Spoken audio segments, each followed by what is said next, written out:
Sup, chooms, how y'all living? Hope everything is Nova and you're all having a preem week. So, one question that I get asked about a lot on this channel is when is it too late to reverse hair loss? Does there come a point in time where hair miniaturization reaches a point where conventional treatments like finasteride and minoxidil will simply no longer be useful for hair loss sufferers?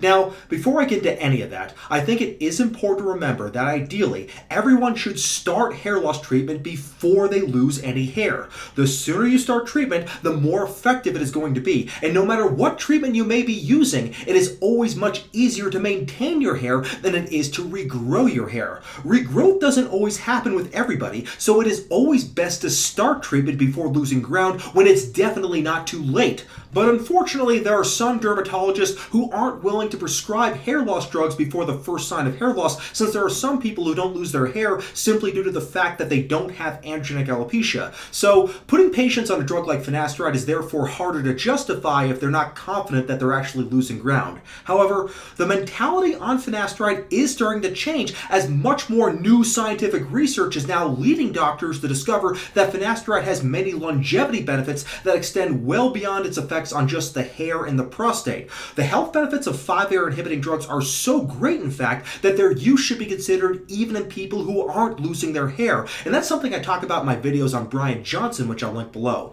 But to get back on point, like I said before, the earlier you start these drugs, the more effective they are going to be. If you start hair loss treatments when you're a Norwood 1, for instance, you're going to be stopping your hair loss indefinitely. On the other hand, most people have a sense that once you're a Norwood 7, then by that point, it's probably going to be too late to do much of anything about your hair, other than maybe try to hire the best hair transplant surgeon from Proxima Centauri. Pharmaceuticals alone are probably not going to give you much, if any, hair regrowth at that point. So, somewhere between a Norwood 1 and a Norwood 7, we have to wonder, does there exist a point where the process of androgenic alopecia becomes irreversible and resist all treatment? If so, then when does it become too late to regrow hair? Well, to answer this, let's first take a look at the normal hair growth cycle.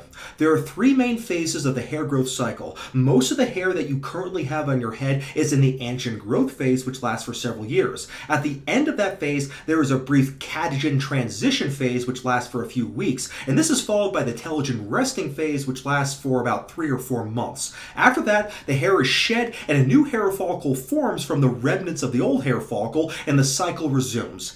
Hairs affected by androgenic alopecia have a shortening of the anagen growth phase, so the hair cycles more rapidly. At the same time, with each cycle, there is miniaturization of the normal-sized hairs, which are called terminal hairs, until the hairs become tiny and turn into these almost invisible-looking hairs called vellus hairs. So what happens when you try to reverse this process with a 5-AR blocking drug or topical minoxidil? We know that these hair loss treatments lengthen the anagen growth phase, which therefore slows the process of hair miniaturization. But what happens to the vellus hairs that are already present on the scalp? Do the vellus hairs turn back into terminal hairs? If vellus hairs can turn back into terminal hairs, why doesn't that happen all the time through the use of 5-AR blockers or minoxidil? Does a vellus hair reach a point where it is so damaged that it can't turn back into a normal terminal hair? Well, those are all very important questions to answer, hair loss witchers, so let's go ahead and go balls deep and find out. The picture I have just presented is the traditional theory of what's going on during androgenic alopecia. The theory is that the anagen growth phase is shortened, and there is then a progressive thinning and miniaturization of hairs with each growth cycle until the hairs become virtually invisible.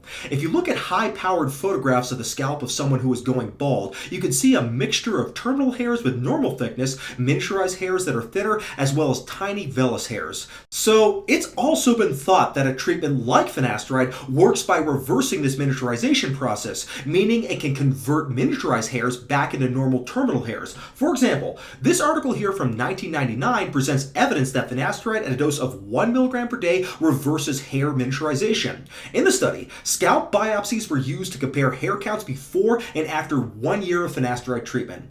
As you can see in this table here, with therapy, the number of terminal hairs increase while the number of miniaturized and vellus hairs decrease. This is at least indirect evidence that miniaturized hairs can convert back into terminal hairs through the use of finasteride. However, this is still not absolute proof that vellus hairs turn back into terminal hairs with treatment. In fact, some researchers raised doubts that this conversion could actually occur at all. For example, this analysis that was published in 2016 questioned whether hair loss drugs could convert miniaturized hairs back into terminal hairs. The article points out that studies showing an increase in the ratio between terminal hairs and vellus hairs after treatment with finasteride or minoxidil don't necessarily prove that vellus hairs convert back into terminal hairs. The authors reanalyzed some previously published data, and they found that the increase in the ratio of terminal hairs to vellus hairs was purely due to an increase in the number of terminal hairs. The number of vellus hairs did not change significantly.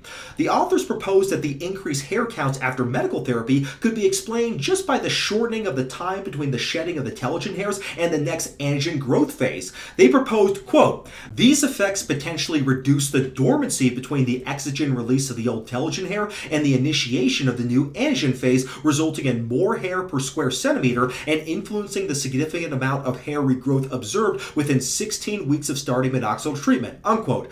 They also proposed the possibility that these treatments can cause the creation of new hair follicles, though there really isn't any evidence for that. So, a few years later, back in 2019, another theory appeared about what causes hair regrowth during medical treatment for androgenic alopecia.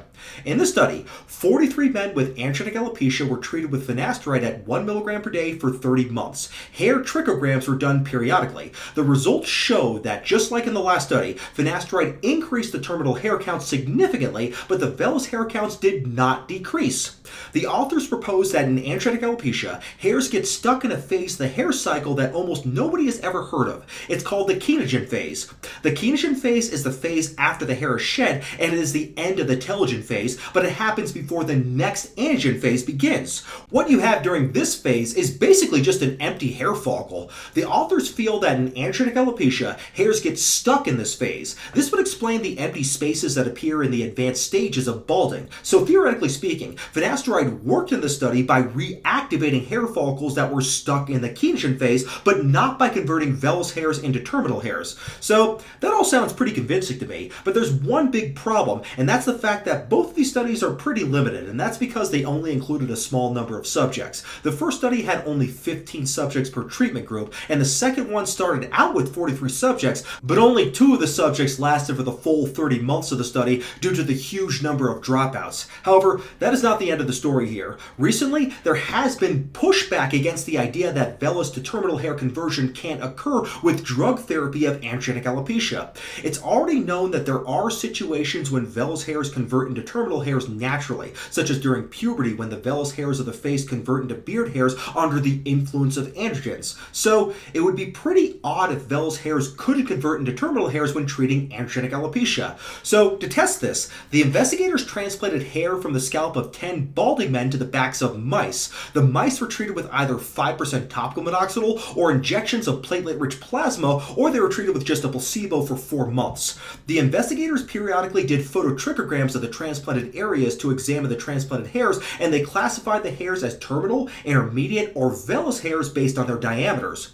They also noted whether the vellus hairs had an associated arrector pili muscle. The arrector pili muscle, for those who don't know, it's this tiny muscle that each hair has normally, and it is most notable as being what gets activated when you get goosebumps. The reason that this muscle is so important, though, is because back in 2014, Dr. Rodney Sinclair published an article that showed that with advanced androgenic alopecia, there is destruction of the arrector pili muscle. He found that the loss of this muscle occurred in smaller follicles, implying it was a sign of a more advanced disease. He also speculated that the loss of the muscle correlated with depletion of stem cells in the follicle, which would make the follicle resistant to treatment. In other words, loss of this muscle was a sign that a follicle was simply too far gone to be saved by any kind of medical therapy. So, getting back to the study on human hair transplanted to mice, the investigators found that with treatment, the number of vellus and intermediate hairs actually did decrease, while the number of terminal hairs increased. The only exception was vellus hairs that lacked an arrector pili muscle.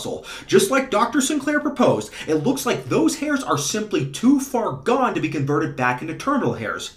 The study concluded that even in advanced cases of androgenic alopecia, vellus hairs can be converted back into terminal hairs, though intermediately sized hairs convert much much better, and vellus hairs that have lost the arrector pili muscle don't convert at all. This strengthens the argument that early therapeutic intervention is extremely important because there really is a point where vellus hairs can't be converted back into terminal hairs. So my conclusion from all of this is that it's never too early to start treatment, but it's also never too late to start treatment either. Earlier is best, of course, but late is still better than never, and I think the evidence shows that treatment with 5-AR inhibitors and topical minoxidil can convert vellus and intermediate hairs back into terminal hairs. It may also reactivate hair growth in hairs that are stuck in the Kenogen phase.